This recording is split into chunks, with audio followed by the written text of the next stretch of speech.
Good evening, everyone. We do begin here tonight in Pasco County, where more than a year later, a woman who was shot by her neighbor while standing on her own property is still waiting for justice. Jessica Orlando was hit with dozens of pieces of birdshot from her neighbor's shotgun. He claims he was shooting at her dogs, but as I-Team investigator Adam Walser shares, Orlando believes she was his target. And we do want to warn you here tonight, this story does have some graphic images which may be tough to watch.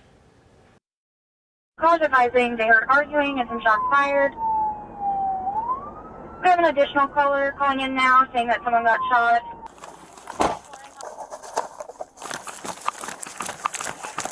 I see him. Who's got the shotgun? This body camera footage shows the deputy's response on February 9th, 2023 to a shooting in the Hudson community. Keep coming. The deputy encounters Stephen Brody sitting in a chair in his driveway. Moments earlier, he shot his neighbor Jessica Orlando with a 20-gauge shotgun loaded with birdshot. Brody says he was aiming for her dogs because they came on his property.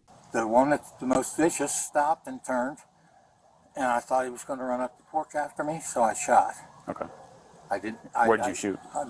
Did you shoot into the air? Did you shoot into the ground? I shot into the ground. Okay. When I hit the driveway is when I saw him with the gun, and I thought it was pointed at me, so hands up right away. Orlando says that single shot hit the entire left side of her body from more than 50 yards away as she turned to run. When she did shoot, she went nuts. She started screaming like a banshee. Orlando was rushed to Bayonet Point Medical Center. She was just all peppered from her legs up, but doesn't appear to be anything serious. How many times were you hit? I counted 97 entry wounds.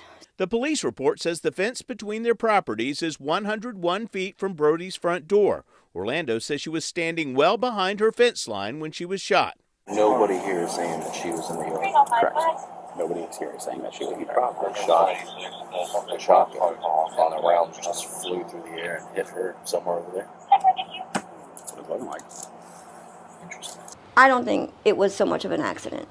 Brody wasn't immediately arrested. A deputy wrote in his report, "I am unable to prove that Stephen intentionally meant to shoot Jessica." The case was turned over to the state attorney's office, which charged Brody with a misdemeanor count of culpable negligence 5 months after the shooting. So you don't think a misdemeanor was enough for what happened? No, there's no way. If my dogs were here, and I'm all the way over there, and my entire left side has bullet entries. Brody has pleaded not guilty and has another court date next month. Every month it's just been continue to next month, which is dragging it out for some reason. I don't understand either why it's been so long. You want to see this resolved? Absolutely. Hey, is this Stephen Brody? We contacted Brody and he referred us to his attorney, who has not responded. The whole left side of my body is scarred. That's never going to go away. In my left eyebrow, I got shot in my lip, my jaw, and they're still in me. They're still inside. They're still there. You can feel them. Jessica says most of the birdshot remains in her body. Eventually, I started to cut them out myself. With a knife? Yeah. Did that hurt? Absolutely. She says she can't get medical care unless she's awarded restitution. I haven't been able to go to the doctor. I don't have insurance. I don't have any money that I can put towards the doctors. It's not cheap. And she worries that the longer lead remains in her body, the greater the chance that something could go wrong. I'm I-Team investigator Adam Walser with photojournalist Randy Wright, taking action for you.